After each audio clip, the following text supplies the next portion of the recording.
exposition. Mais mariage, les gens peuvent louer et faire des mariages ici, c'est ça? Oui, tout à fait. Démarrer la visite ici, puisque c'est là où vous avez l'une des plus jolies vues sur le vignoble. Donc vous avez une petite partie au final du vignoble qui est ici, puisque nous avons 78 hectares. 78? Oui, 78 hectares avec 11 hectares qui sont dédiés au blanc et 67 hectares qui sont dédiés au rouge.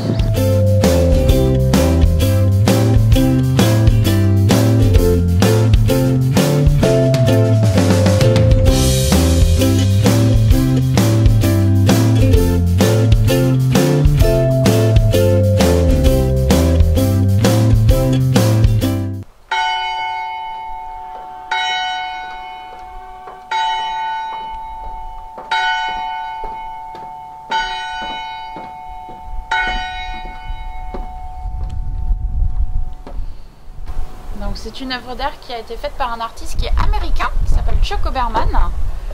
Et il s'agit d'une pièce unique qui a été spécialement faite pour le château.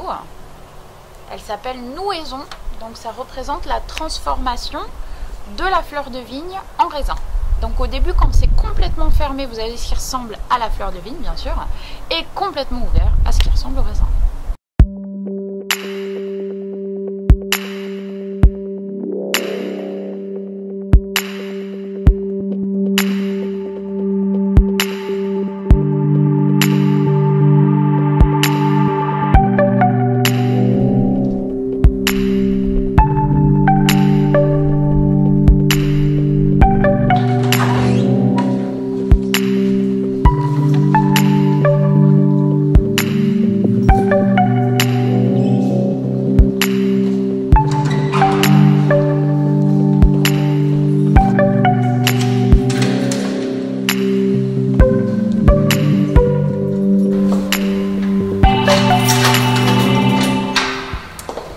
Et donc ici, nous arrivons dans le chai de blanc. Donc c'est une pièce qui est relativement petite parce que le blanc, ça représente vraiment une petite production pour nous. Donc les 11 hectares sont là et là, vous avez toute la production de 2014 qui est en barrique.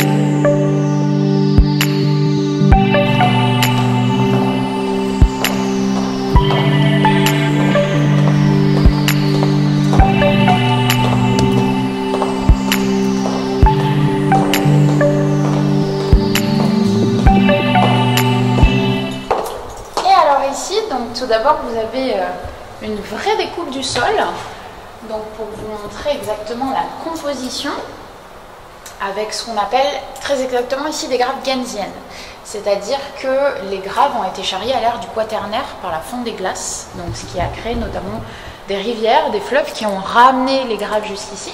Et on a eu également l'océan Atlantique qui est arrivé jusque-là, donc il y a beaucoup de sable, beaucoup de coquillages fossilisés, beaucoup de corail fossilisé, également beaucoup de silex, c'est ça qui donne le côté assez fumé d'ailleurs à nos vins au nez. C'est intéressant parce que c'est un sol qui est très drainant. Quand il pleut, les racines des pieds de vigne sont obligées d'aller très profondément chercher l'eau, donc parfois elles peuvent aller jusqu'à 6-8 mètres, même parfois 10 mètres ici.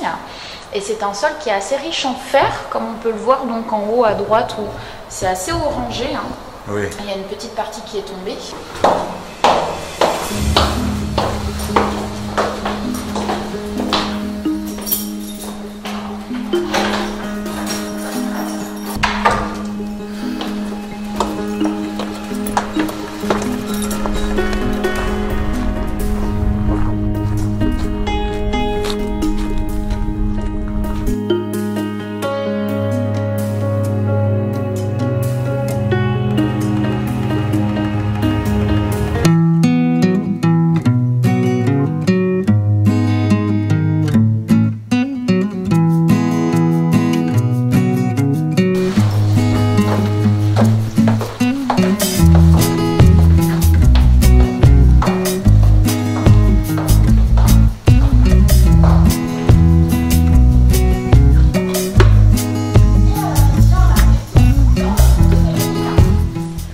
tonnerie qui est toute neuve, puisque c'est un bâtiment qui a été entièrement construit l'année dernière, donc il a moins d'1 an. On n'a qu'une seule personne donc, qui fabrique nos barriques, qui fait entre 2 et 3 barriques par jour, ce qui fait à peu près par an 500.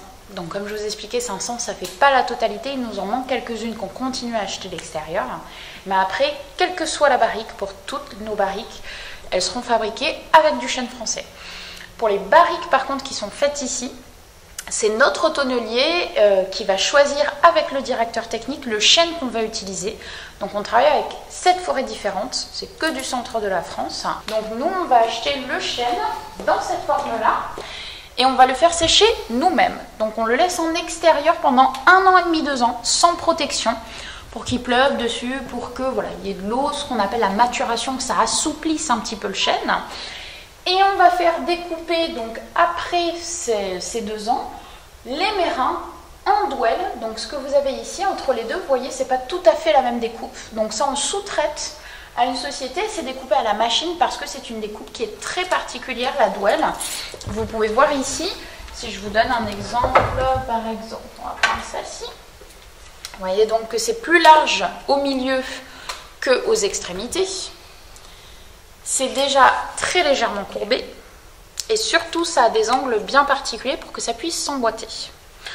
Le problème, quand on va recevoir nos douelles, c'est que généralement, comme vous pouvez le voir ici, elles n'ont pas la même largeur. Oui. Elles ont la même longueur mais pas la même largeur. Donc pour savoir combien il en faut pour faire une barrique, il vous faut un gabarit de la barrique. C'est ce que vous avez ici, c'est un développé de barrique, c'est une barrique ouverte. Ah oui. Comme ça permet de savoir exactement combien il en faut pour faire une gabarit. Une fois qu'il a fait ça, il va sortir ses douelles. Il va commencer à les assembler en mettant les premiers cercles en haut de la barrique.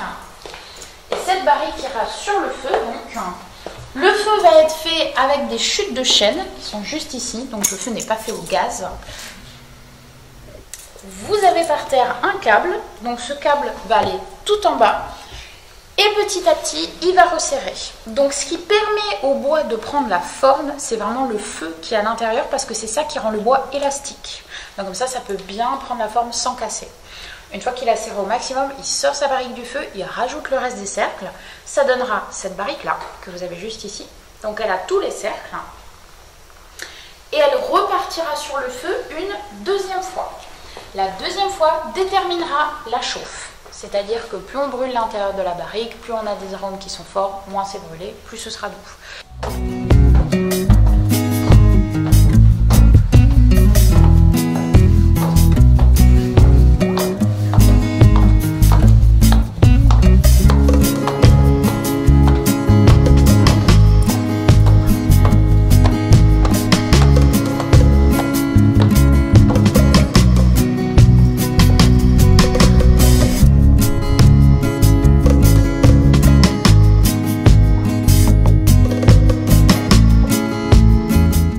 La magie des vins de Bordeaux, c'est que c'est un des rares vins dans le monde qui est capable de bien vieillir.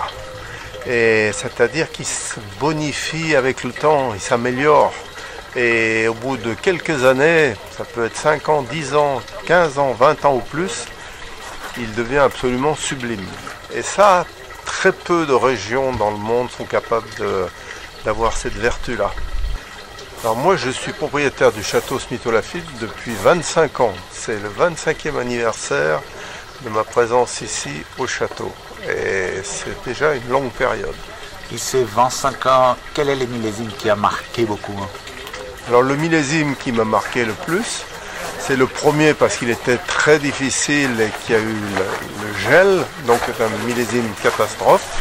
Et puis le millésime merveilleux, ça a été le millésime 2009, où on a fait un millésime d'anthologie avec une note de 100 points chez le fameux Robert Parker. Avant d'acheter, il était un peu dormant, non? La Belle dormant.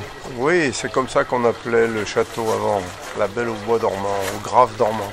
Mais on l'a réveillé et il demandait qu'à se réveiller, donc aujourd'hui c'est formidable. Et c'est parti énotourisme, de gastronomie et tout ça, c'est rare, hein? Je pense que c'est l'unique à Bordeaux. Hein? Oui, non, c'est de moins en moins rare. Ça a été initié il y a déjà quelques années par des grands médocains et donc ça se développe de plus en plus. On s'est vraiment rendu compte que le pays était beau, les vignes étaient belles et qu'on pouvait montrer ça à des gens qui viennent de très loin, du monde entier. Et quel est votre principal regard, principal souvenir de ces 25 ans? Ah, les 25 ans, moi j'aime bien quand je rentre le soir en vélo dans mes vignes, j'ai bu un peu mais pas trop et alors là j'ai la tendance à tout trouver tellement beau. Je pense que vivre sur l'emplacement où on fait le vin, ça donne une grande force parce qu'on sent les journées heure par heure et on suit l'évolution de la vigne. Et cette vie à l'extérieur, moi c'est ce que j'aime. J'aime prendre ma bicyclette, circuler dans mes vignes. Et donc la partie la plus difficile dans le vin, c'est la partie qui se passe dehors, c'est-à-dire tous les moments où la vigne est dans le climat et dans la nature. Et donc il faut connaître ça, il faut aimer ça.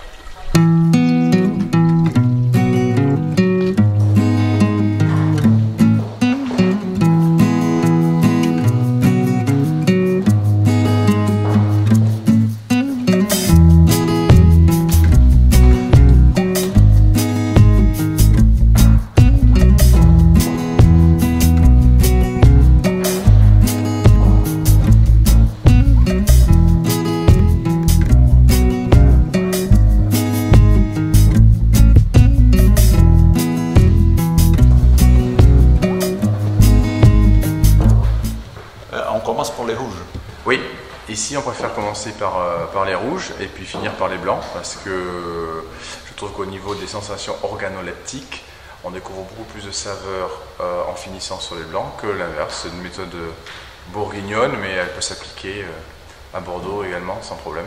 Ce vin, il était beaucoup plus connu pour les blancs, mais ça fait 2 ans, je crois.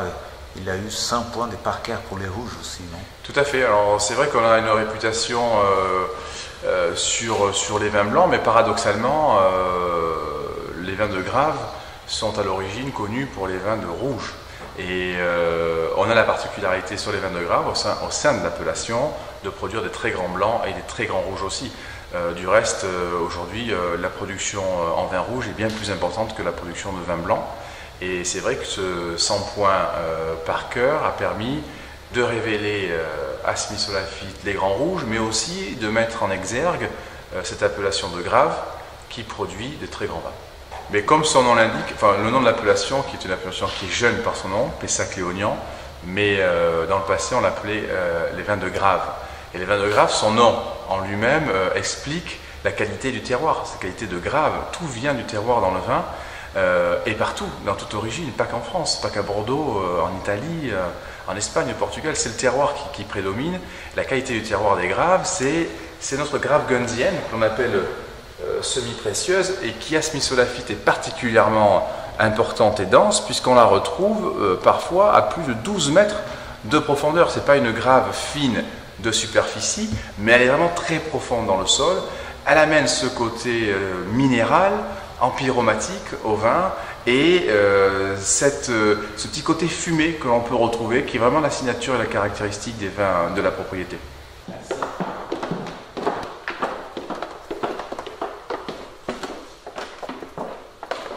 Voilà, donc ça c'est la cave secrète du château, petit musée de la propriété où on essaye présenter un petit peu l'ensemble des bouteilles qui ont été, qu'on a pu récupérer déjà et qui ont été produites. Donc c'est intéressant parce qu'on y voit les différentes étiquettes, les différentes formes de bouteilles, les différents propriétaires également, et puis les différents négociants qui, il y a très très longtemps, achetaient les vins en vrac et les mettaient en bouteille. Puis après c'était la petite révolution des propriétés qui ont mis leurs vins en bouteille et commercialisé leurs vins. Donc on a toute cette partie de l'histoire. Le changement de l'appellation, qui avant s'appelait Grave, puis est passé Pessac-Léognan. Et puis l'arrivée bien sûr de Florence et Daniel Catiard en 1990 quand ils ont racheté la propriété et rénové ce château que l'on appelait à l'époque la Belle Endormie. Et ils en ont, au bout de 25 ans exactement, ils en ont fait un vin un des leaders de Bordeaux et un des vins de très très grande qualité. Nous, la plus vieille bouteille qu'on ait retrouvée à une vente aux enchères, c'est de 1878. Il y en a une, elle est là sur la table. Là, c'était mis pour les cafés voisins, qui sont des cafés sur Paris. Et c'était mis en bouteille par le courtier négociant qui s'appelait à l'époque Braxac, qui est sur le Médoc. Voilà. Et donc il a acheté certainement une partie des vins en vrac, il a mis en bouteille. Et puis après, on voit les différentes étiquettes. Celle-là est intéressante avec le nom du propriétaire, Dufour Dubergier, qui était un propriétaire de Smith au début de 1900, fin 1895 jusqu'à 1915 ou 20. Et il était également le maire de Bordeaux. Ah oui. C'était le maire de Bordeaux. On voit les étiquettes, toujours le nom du négociant, là, Calvé, qui avait fait la mise en bouteille. Et puis à l'époque, on s'aperçoit que ça s'appelait Bordeaux. À l'époque, ça ne s'appelait pas Pessac-Léognan ou Grave, ça s'appelait Bordeaux, il n'y avait pas d'appellation. Puis c'est devenu Martillac, parce que Martillac est la ville la plus proche d'ici, qui est juste à côté. C'est resté sous le nom de Martillac pendant un petit moment. Martillac, on passe en 75 sous l'appellation Grave. On rentre dans cette appellation qui s'appelait Grave, Grave comme le terroir des graves, des cailloux, quoi, des gravel. Grave, toujours. Et puis c'était en 83 commence à apparaître l'appellation Grave-Léognan, qui rejoint l'autre ville de Léognan. Puis on arrive à Pessac-Léognan en 87, pour définitivement s'appeler sous l'appellation Pessac-Léognan. Et l'arrivée de Florence et Daniel en 90, je crois que c'était en octobre ou en novembre, je crois que c'est par là, et leur premier millésime qu'ils ont produit par eux-mêmes, le millésime 91.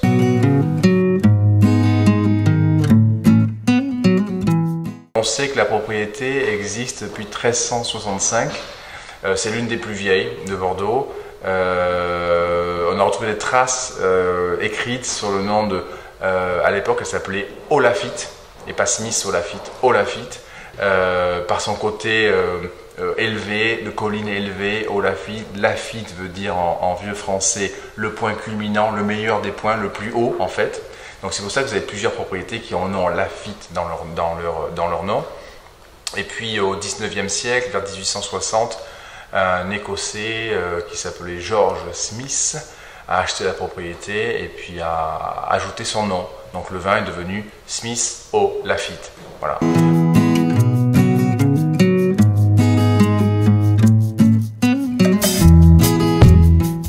Puis également un hôtel. Qui était un hôtel 5 étoiles, proposant 2 restaurants, dont la Grand Vigne qui est un 2 étoiles Michelin, le seul 2 étoiles Michelin en périphérie de Bordeaux. Également un bar à tapas qui s'appelle Le Rouge et une brasserie qui est raccrochée à la Grand Vigne, qui s'appelle la Table du Lavoir. Puis les sources de Caudalie, la vinothérapie, Caudalie, les crèmes cosmétiques qui sont à base de pépins de raisin.